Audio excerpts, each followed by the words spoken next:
Half of the world's population is living in cities, cities of many millions of people, and most of them are in the third world. Mexico City is one of the biggest. No one seems to know quite how big it is, perhaps around 19 million people.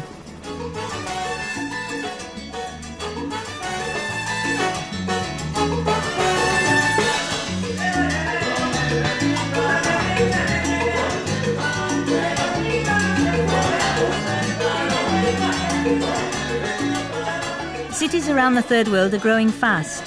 5 million people are added every month. Cities bring people together, make possible a new kind of life. But this very size and diversity poses some of the greatest challenges to the world today. I love this city. It constantly takes me by surprise. Like all cities, it's a place where lots of different people are thrown together, make connections, come into conflict, compete for power.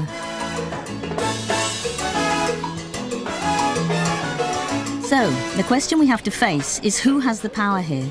Who calls the shots in a city as big as this?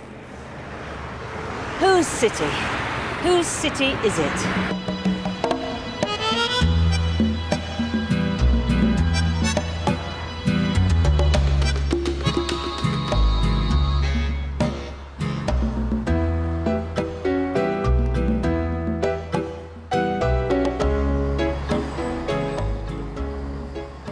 People continue to migrate here.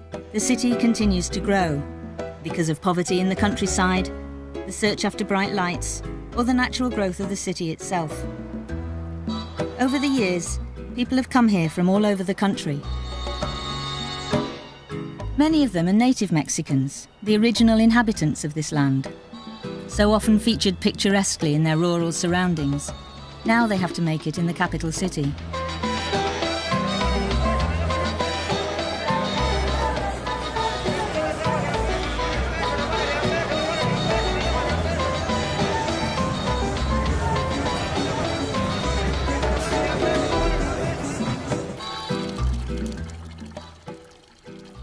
Whatever the dream, the reality is usually a shock. If you're really poor and you come to Mexico City from some other part of the country, you may come first to a place like this. It may seem your best, maybe even your only way of getting a toehold in this city. But look at it. There's open drains, the electricity is on the margins of legality, even the land ownership maybe. You have to really want to come to this city to come first to a place like this.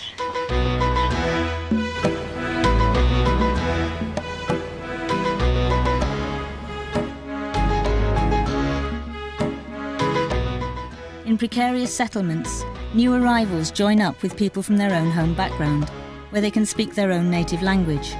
Some arrive speaking no Spanish at all. Juan Acevedo came from Oaxaca, far to the south of Mexico City, to escape the violence of feuding landlords.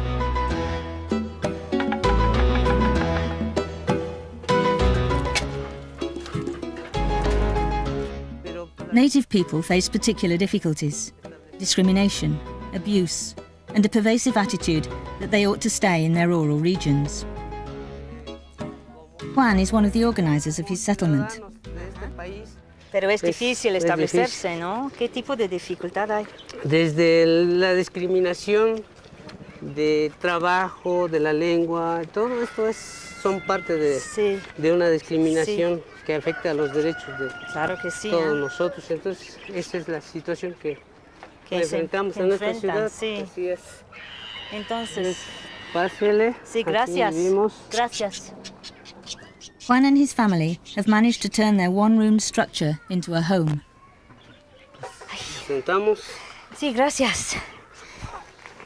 Entonces, Juan, dime, ¿de quién es esta ciudad, eh? Pues de los gobernantes y de los ricos.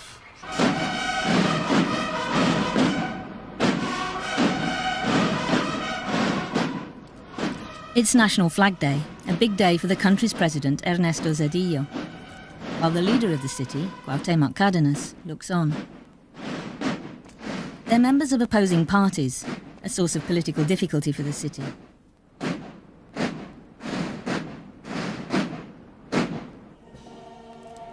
This is the heart of both city and nation, the central square, the Zocalo, once the center of the old Aztec capital. Today, it's hard to resist the intensely national feeling here.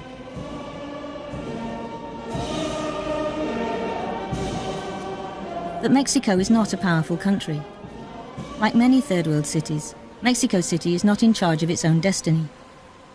Certainly it has a financial center, for instance, at the Centro Bursátil, the stock exchange. But real financial power does not lie here.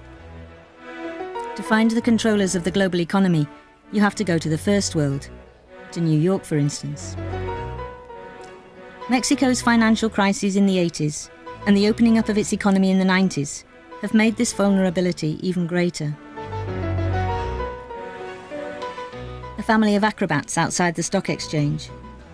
Over recent years, this informal way of making a living has become a more important part of the city's economy.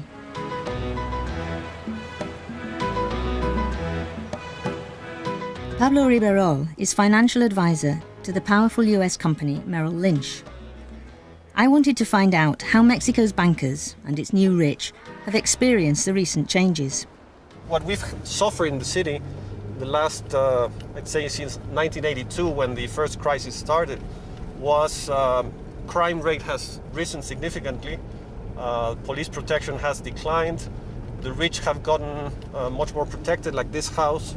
I mean, there are policemen all around these nice areas, but this crisis, high inflation, really concentrates the economic in very few hands. I think Mexico City no longer offers much opportunity, and I mean, since '94, since the crisis we had in '94, '95, we still haven't recovered all the jobs that we had. So Mexico City actually has been much more badly affected than the other parts of the country.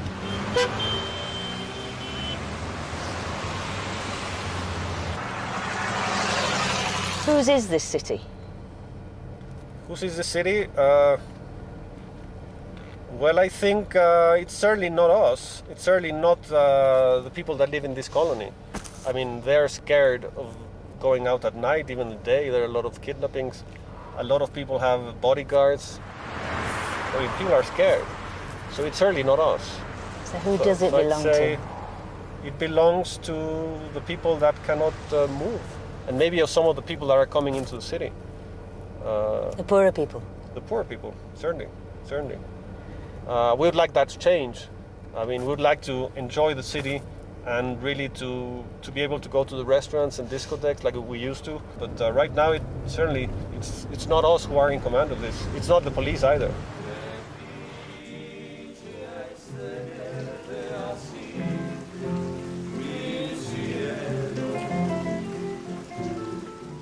Some of the better off do get out to the city's restaurants. I went to one myself to talk about the new rich with my friend Guillermo Osorno, a journalist who often writes about the city. Mexico used to be a closed country for many years, and we were close to imports and exports. We have trade barriers, and but since the 80s, these barriers have been down. And then money started to flow to these people who were actually able to adapt to global markets. So this lot became globalized too? Exactly. Many corporations are moving to Mexico from the United States and Canada because of the free trade agreement. And so they are here in Mexico City, and they're employing poor people to be workers, and they're employing this middle upper class to be the corporate managers. Americans investing in Mexico. That way, they're infecting what's happening here. Ford is one of many foreign companies with investments here. Those Mexicans with jobs here are, of course, grateful for American investment. But others argue that NAFTA, the free trade agreement with the USA and Canada, has increased unemployment in the city. By strengthening the link with the USA, NAFTA has pulled the whole economy northwards. Most of the new investment has been near the border with the mighty neighbour. But everywhere, The impact of what they call here gringo money and gringo culture is inescapable.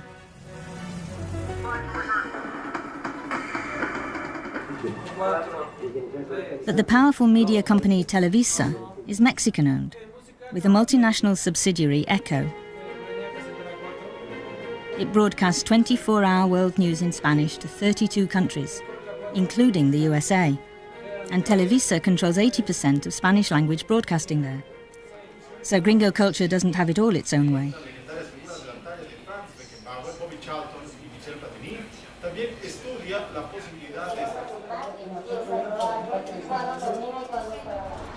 There's Mexican property development too. The Santa Fe area was developed by the government of Mexico City, and they've developed a great area there. I don't like it particularly myself, but land prices there for some plots of new developments cost up to $1 million just for the land. So who lives there? The very rich, they want to be protected, they have a fence, and it's quite amazing. You can have a very nice quality of life. Yeah. Other than the crime and some days the pollution.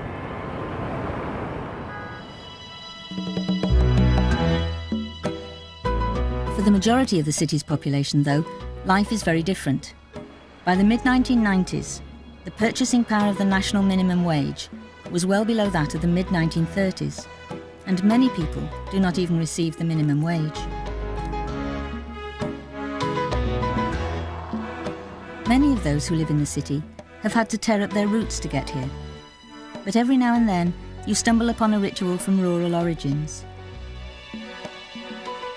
It's as if the country's pre-colonial past is still asserting its claim upon the capital. The volador was once an important religious ritual, symbolizing the pre-Christian calendar and performed at the heart of the Aztec capital. Now the volador is only a sideshow at the city's museum.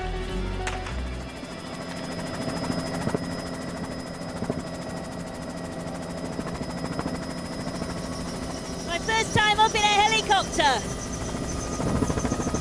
You really get a different feel for the city up here. Down in the dance hall, or in the streets or the markets, you get the feeling of how the city brings people together, the intensity of it all. Up here, you feel more how the city pulls people apart, how people are spaced out into different areas. Different kinds of people through the market or through discrimination in different parts of the city. I flew over some of the very poorest areas, the places they call parachute settlements. Right on the edge, they seem to be not just clinging onto the hills, but clinging onto their claim on the city as well.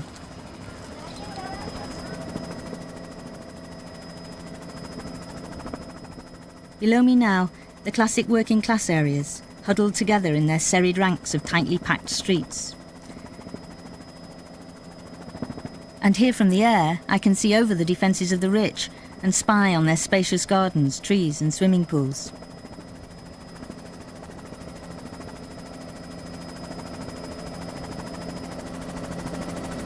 Okay, now we're over the centre. Of course, although being up here you get the impression of people being organised into different areas, somehow sorted out, actually down there on the street it's not organised at all. In almost all parts of the city there are battles going on over who has the right to be where. And maybe most of all down here in the centre city there are contests over space. One of those contests is being fought out here. Once an opulent Spanish colonial mansion, long since abandoned by the rich and shaken by earthquake, it is now the home of Silvia de Jesus and more than 30 families. They have gradually taken over the place. But it's still better than life in the rural area just outside the city where they came from. ¿Qué podemos pasar? Sí. Allá nada más se trabaja por temporada. Ok, Sí, entonces no hay dinero. No hay Ok. dinero. ¿Qué le parece la ciudad? Es difícil, ¿no? Pues es un poquito difícil. ¿Por qué? Porque aquí trabajamos. Sí. Aquí si no trabajamos no comemos. Exacto. ¿Sí? Entonces, ¿en qué trabaja? La mayoría somos comerciantes. Sí. La ¿Y may- tiene el derecho de ser vendedores ambulantes? Yo creo que sí tenemos derecho. No hay problema. Es un comercio, lo que es la tradicional, Sí. desde nuestros muchos antepasados. Sí. Bueno. Sylvia's family lives by selling sweets on a stall in the city centre. In the 1980s, only 4% of the country's working population made their living in this informal sector. By the 1990s, it is estimated that over 25% work in this way. This growth in street selling is another continual source of tension in the city.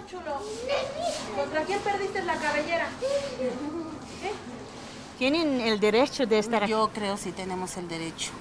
¿Pero es fácil establecer este derecho? Pues yo creo que con la unión, si el gobierno ve las posibilidades, escucha nuestras demandas, escucha nuestras raíces, nuestras historias propias de nosotros, a lo mejor yo siento que sí.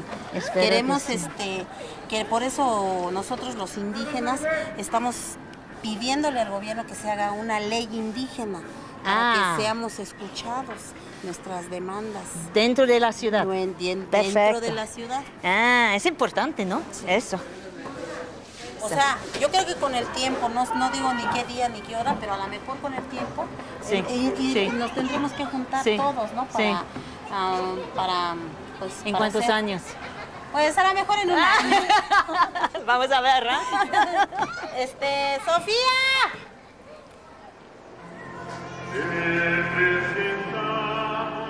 At the heart of Sylvia's battered mansion is the Virgin of Guadalupe. She's sacred to all Mexicans. To her basilica in the city, thousands of the devout come to stand on moving walkways to capture a glimpse of her image.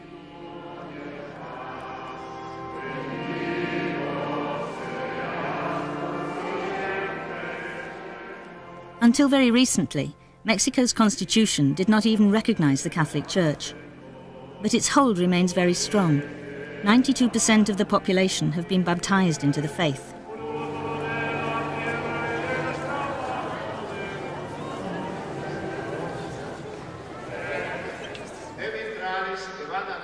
Recently, the church has set out to strengthen its roots amongst the poor, becoming more outspoken about social and economic injustice. Not many miles away, but worlds apart, anti-clericalism is alive and kicking. In the Circo Voladores show, the Pope is a woman and the church is corrupt and lascivious.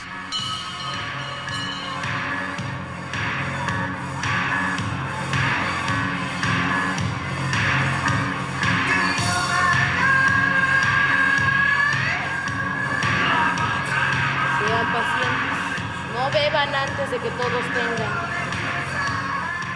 The Circo is an arts centre for the young, the unemployed and the alienated. It aims to use radical art to present a political challenge to the current state of the city and to make a different claim upon it. In the city, they can defy convention in a way that would be unthinkable in a rural community.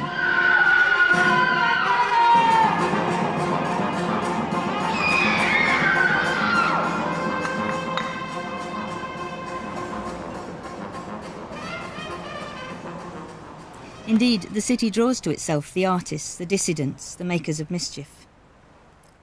One such dissident voice is that of Astrid Haddad, feminist, singer, songwriter and satirist. You came to this city from Yucatan, no? Yes. And many people come here.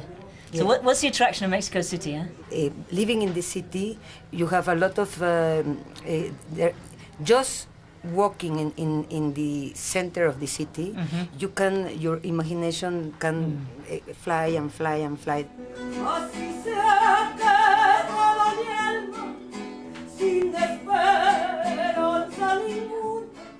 So the city itself gives you ideas? It is like poetry.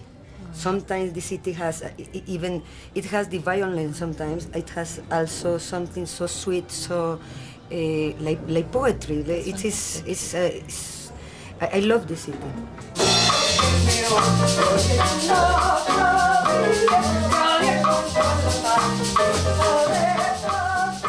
Where have you been just recently? In Phoenix. Where else have you been singing in the last few years? In France, in Germany, Switzerland, Spain, Belgium, Australia, New Zealand. Yeah. Yes.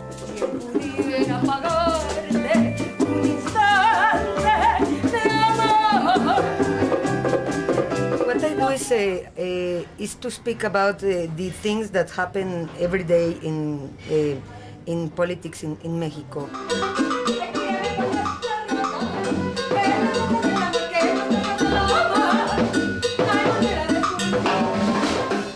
But what you do is to make love about the people about the government, because I think that they are there to people laugh at them, because people need some escape.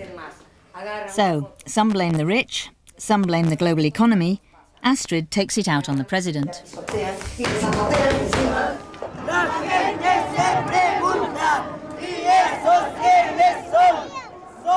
It's beginning to seem that there are protests everywhere, with the city in chaos today. But appearances can be deceptive. This looks like the people on the march, protesting at intolerable conditions in the city. But as I understand it, it's a demonstration engineered by the party of the central government to embarrass the more left-wing party, which runs the city.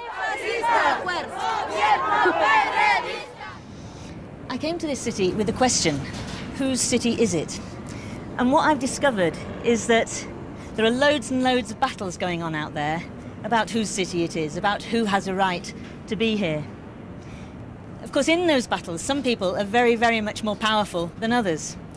But one thing I've also discovered is that it isn't a simple question of powerful people who are global, big industries and bankers who roam the world, against little local people. Because I've also met people who've come from the countryside to live in this place. I've met people who have relations in the United States of America, workers working in foreign-owned factories, Indigenous groups raising aid and help from non-governmental organisations from around the world. They too have their international contacts. So maybe none of us is local now. Maybe we're all involved in this global economy in lots of different kinds of ways. And just as the city doesn't belong to any one group, perhaps there's hardly any group that simply belongs to the city. What makes this place what it is stretches way beyond the horizons I can see out there.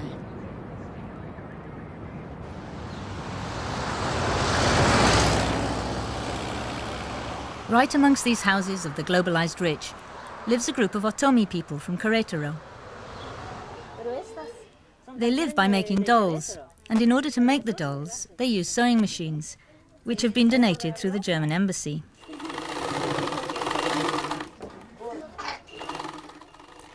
The dolls are of Querétaro women selling flowers on the street, which is where they will later be sold.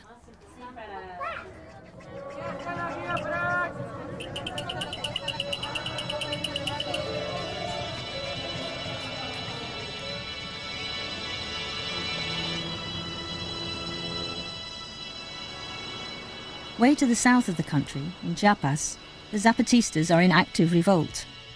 But here in the capital, most people struggle determinedly on. Silvia de Jesus sees her claim as being both personal and collective. Estoy dando a hacer valer mis compañeros, mis parientes y los compañeros que son indígenas. Yo creo que con esto los estamos haciendo valer, transmitirlos para que sean escuchados y que la humanidad o cualquier país que nos vea, que sientan que somos indígenas, que somos, que tenemos el mismo derecho de expresar nuestras inquietudes. Perfecto.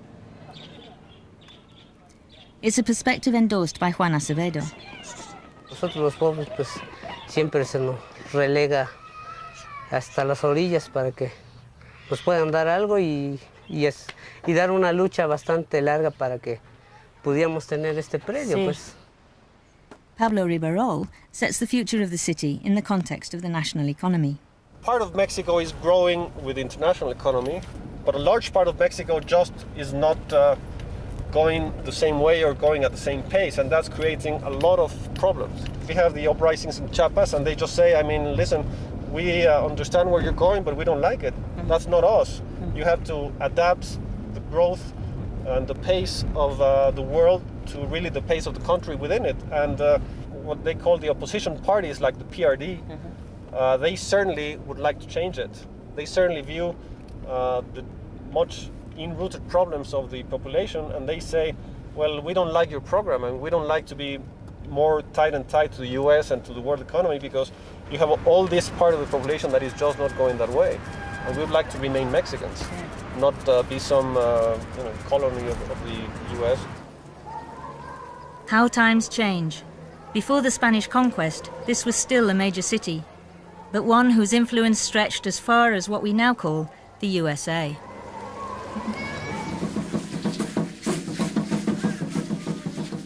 Back in the Zocalo, the demonstrators have gone and the Aztec dancers have moved in.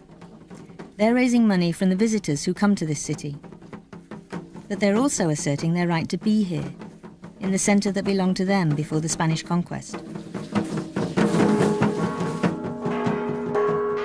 They are almost drowned out by the bell ringers of the Catholic cathedral, built right on top of the Aztec capital that was destroyed by the Spanish conquerors.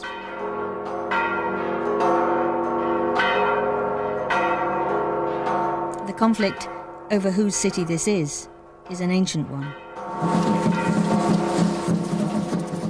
It's a conflict between First World and Third World, between colonizers and colonized, between rich and poor. It's being fought out in cities all over our planet. So, whose city is it? Funny thing is, everybody I speak to seems to think it belongs to somebody else. The very, very poor are struggling to establish their right to be here, and some of the very, very rich don't dare or don't even want to go downtown. And maybe that's one of the great things about cities, that no one group can be in total control. On the other hand, it's very clear to me that some groups here have a lot more power than others. International bankers, global corporations, the state, the very, very rich living out in Santa Fe behind their security gates. Over the last 2 decades, while cities like this, outside of the First World, have been getting bigger and bigger, the gap between rich and poor has been growing too. I mean, why are the rich so terrified? Because while they've been getting richer and richer, more and more people have been struggling simply to survive. But while I've been in this city, I've seen lots of challenges too to this system of power and privilege. And it seems to me that unless some of those challenges succeed, then the next few decades could see, maybe should see, real trouble in some of the big cities of this world.